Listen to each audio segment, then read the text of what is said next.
So today we're going to be looking at the Schwinn Corvette. Let's go.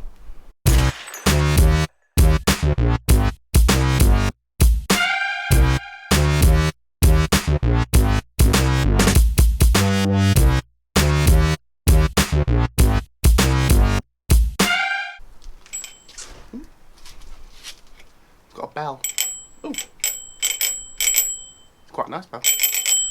So I've been out today and I've picked this up. This is a Schwinn Corvette. Did a video the other day regarding bikes and we looked at a Dehon folding bike. I quite like unusual things.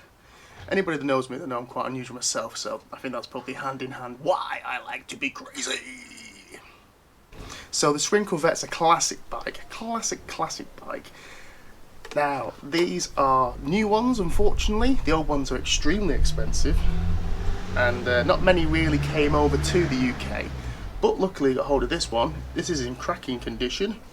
I really like it, but I do want to make it a bit more old school, a bit more cool, a bit more trendy. So we're going to have to make some slight changes to it to get that bad boy beach cruiser look back and running.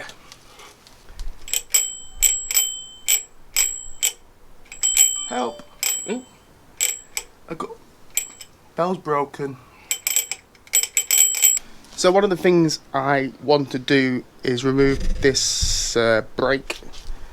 It comes with a rear coaster brake. The thing goes about 1 mile an hour, so you don't really need two brakes. Now,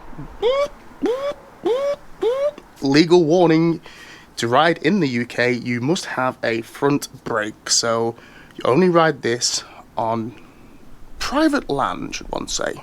So let's try and remove this brake.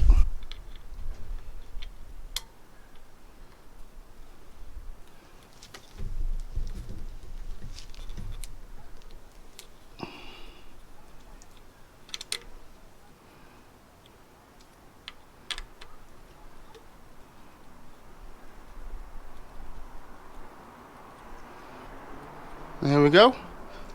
Quick tip, always remember to keep all your bits and bobs, because you never know when you'll need them again.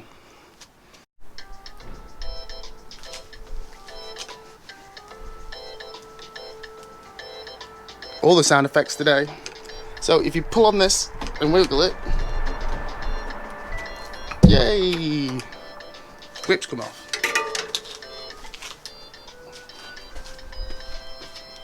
We need to get it back on though. And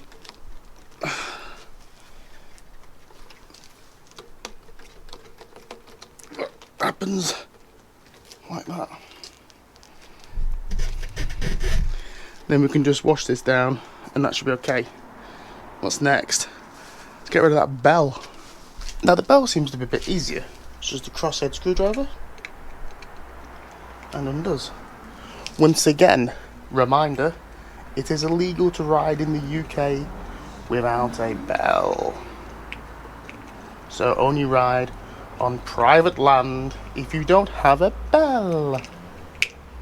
And also, if you don't have a bell, can I recommend shouting, "Ah, get out of the way!" That works. It works. So now for the lower brake assembly. Once again, it's an Allen key job. Just undo them. Try and keep it all together. So if you do want to put it all back on, it's not the hardest job in the world. Although I make it look really hard, aren't I? I think it's because my Allen key's shit.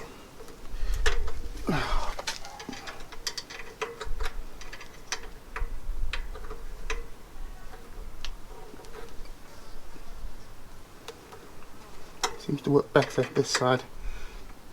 And luckily it's not the side you can see what I'm doing. Yeah, we may have to cut this bit out.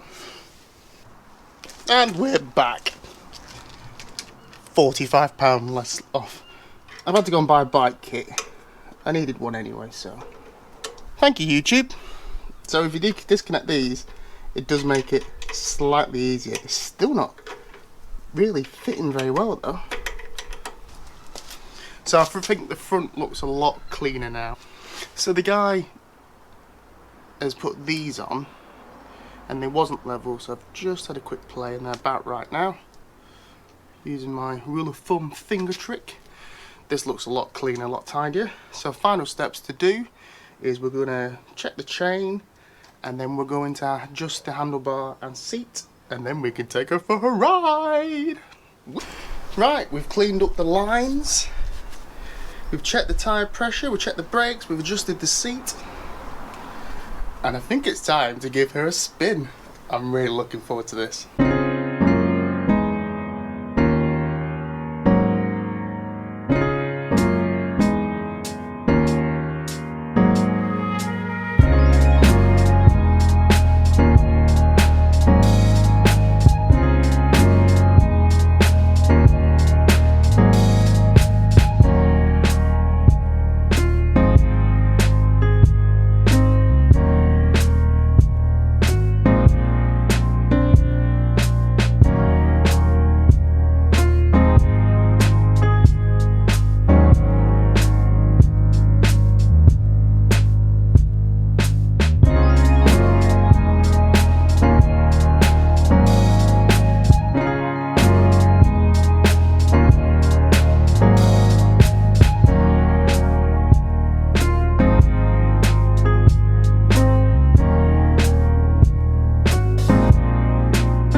We've been down the promenade, I've been through town, I've done lots of different things. What's the first thing you realise is when you're using this particular bike is that hills are more than you think they are. Everywhere there's a hill for some reason, though I've never seen a hill before until riding this particular bike. You do get some strange looks whilst riding it also. People ask things like, is it an electric bike? No, it's not an electric bike. Electric bikes didn't even exist back then. But how does it ride? It rides fantastic. It's very smooth, responsive. It's not particularly fast, but it does ride extremely well. I'm very happy with the Schwinn, and I'm pleased to add it to my bike collection. I have quite a few bikes in my collection, and this is one of my favourites. It just works perfect for a slow ride through the park. It just fits perfect for a slow ride down. Well, I live in Blackpool, so down the promenade. I could imagine living in LA and having this. If you live in a flat place, nice and open, it's fantastic. When I went through town and tried to commute with it, their handlebars are a bit too big. The gearing's very slow for kind of getting away from the lights or accelerating. But just for a cruiser, it was beautiful. It was really, really beautiful, and I'm proud to have it in my bike collection. I think it looks fantastic. It rides fantastic. It's got that retro look. Really, really, really, really happy and so glad that I've got it. Woohoo! And you can even hold your beer. Result. Anyway, thank you for watching today's show, and I hope to see you soon. Bye! Have the beer now, yeah?